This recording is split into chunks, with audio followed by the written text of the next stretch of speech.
20, 24절입니다. 모세 또한 르우벤과 갓지파 제한이 결코 과한 것이 아니며 응당 치러야 할 책무라고 하면서 그들이 선봉대로 서는 조건으로 길르앗 땅 배분을 약속합니다. 모세는 그들이 다짐한 대로 실천하고 여호와 앞에서 가서 싸울 것을 요구합니다. 여호와 앞에서 싸운다는 표현은 매우 의미심장하죠. 이것은 단순히 하나님의 이름으로 나가서 싸운다거나 하나님을 절대 의지하여 전투를 수행한다는 의미가 아닙니다. 32장에서는 여호와 앞에서가 무려 7차례 사용되고 있습니다. 이것은 여호와의 법궤 앞에서 싸운다는 의미입니다. 여호와의 궤는 백성들이 진영에 머물 때는 이스라엘 진영 한복판 성막 지성소 안에 안치해 놓습니다. 그러나 하나님의 구름 기둥이 성막 위에 떠올라 이동하면 법궤가 가장 먼저 행진합니다. 전쟁 대열에서는 순서가 조금 달라집니다. 하나님께서 유다가 먼저 올라가라고 직접 지시하는 경우도 있습니다. 사사기 1장 2절 보세요.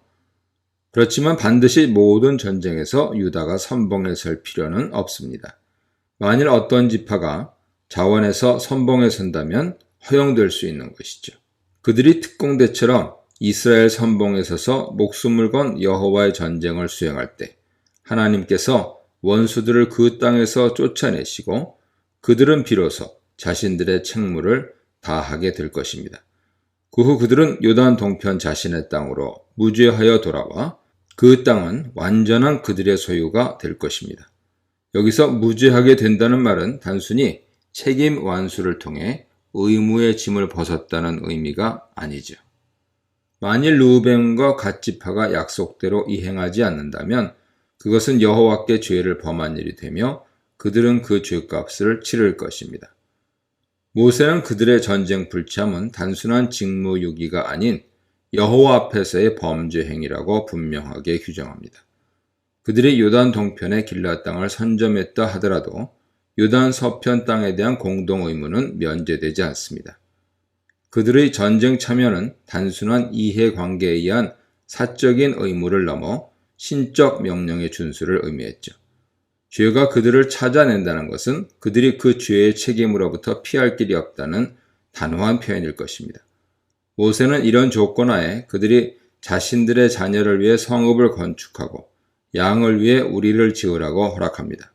앞서 미드라시 해설처럼 르우벤과 갓지파와 달리 모세 입에서는 가축보다 자녀를 위해가 먼저 나온 것은 우연이나 문학기법이 아니라 어떤 숨은 의도에 암실 수 있습니다.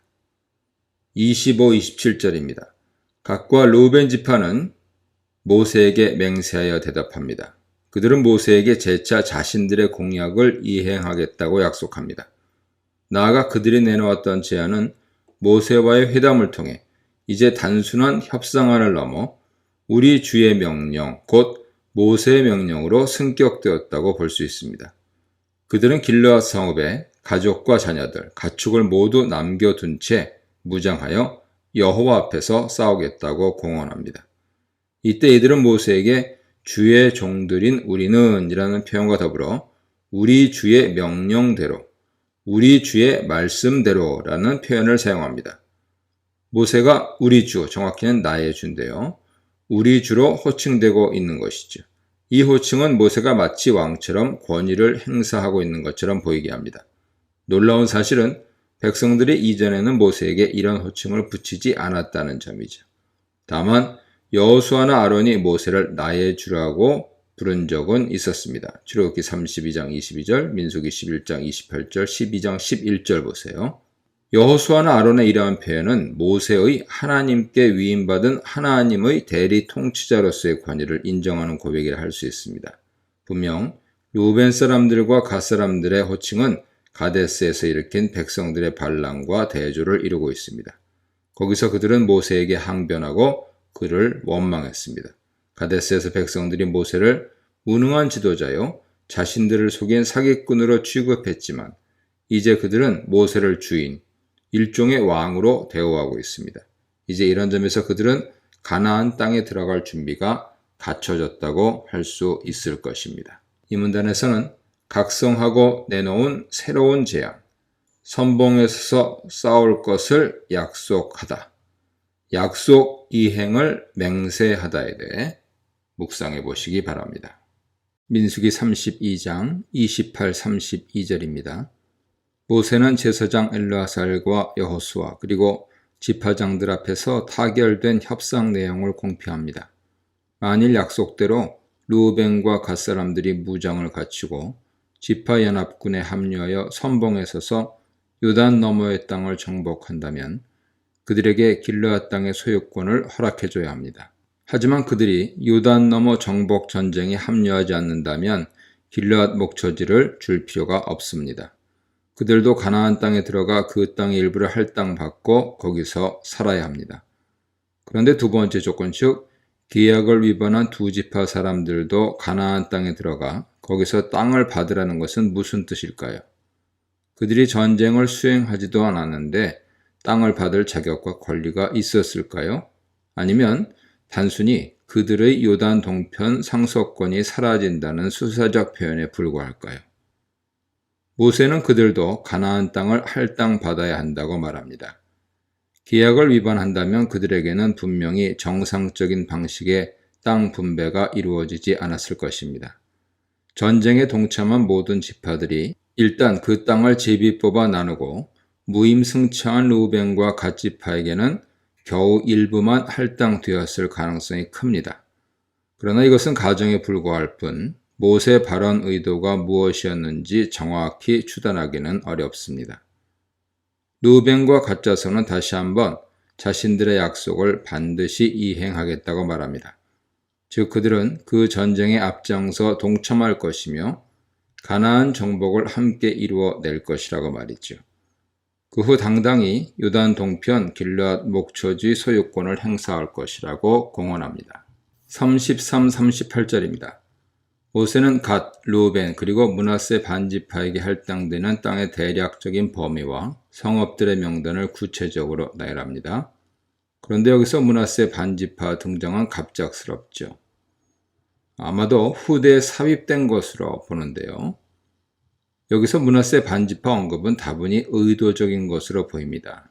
왜냐하면 39절 이하의 이야기, 즉 므낫세 지파의 어떤 일족들이 어떻게 길르앗 땅을 차지했는지 말해주는 짧은 에피소드와 연결되기 때문입니다. 그러나 신명기 3장은 므낫세 반지파의 길르앗 땅 상속이 이미 발생한 것으로 전제하면서 현재 민수기 내용을 토대로 서술되고 있기 때문에 쉽사리 후대에서 삽입한 것이라고 단정할 근거는 없습니다. 아모리 왕 시혼과 바산 왕 옥 그리고 미디안의 5 왕들을 연달아 물리침으로써 이스라엘은 생각지도 못한 땅을 얻었습니다. 요단강 동편의 길르앗과 바산 땅, 곧 아모리 족속의 땅이죠. 시혼이 다스린 아모리 왕국은 아르논 골짜기부터 야복강에 이르는 영토였고 옥이 통치한 바산은 야복강 북쪽 지역이었습니다. 애초 이 땅은 하나님이 약속하신 적과 꿀이 흐르는 가나안 땅이 아니었지만 이스라엘에게 일종의 덤으로 주어진 셈이죠. 지금 그 정복된 요단 동편 땅을 르우벤, 갓, 므낫세 반지파가 할당받고 있습니다. 갓 자손에게 돌아간 성읍들 이름은 디본, 아다롯, 아로엘, 아다롯소반, 야셀, 욕부아, 벤니므라, 벳 하란들의 견고한 성읍입니다. 르우벤 자손에게 할당된 성읍은 헤스본, 엘르알레, 기랴다임, 느보, 바알 무원들입니다. 아마 이 성읍들을 건축했다는 표현은 새로운 마을의 조성이 아니고 기존 마을의 증축 확장을 의미할 것입니다. 이 중 어떤 성읍들에는 새 이름이 붙여졌습니다. 39-42절입니다. 서서의 흐름은 갑작스레 반지파에 대한 이야기로 넘어갑니다. 이는 분명 므낫세 반지파에 대한 느닷없는 언급을 설명하기 위함이죠. 므낫세 아들들이 차지하는 지역들은 바산 왕 옥의 영토였습니다. 마길 사람들은 마길 혈족을 뜻합니다. 마길은 26장 29절에서 확인된 바 아들 없이 딸만 남기고 사망한 슬로보앗의 할아버지죠. 마길, 길르앗, 슬로보앗으로 이어집니다. 마길은 아모리인들을 쫓아내고 거주지를 요단 동편의 길르앗 쪽으로 했던 것 같습니다. 아마도 그들이 점유한 길르앗 땅의 이름을 따라 마길의 아들 길르앗의 이름이 장명되었을 수 있습니다. 길르앗의 아들 슬로브앗이 죽고 그의 딸들을 둘러싼 토지 상속 문제가 불거진 바 있습니다.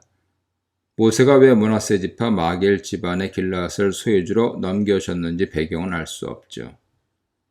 마길 사람들이 먼저 행동을 개시하여 길르앗을 침공하고 그것을 빼앗았습니다.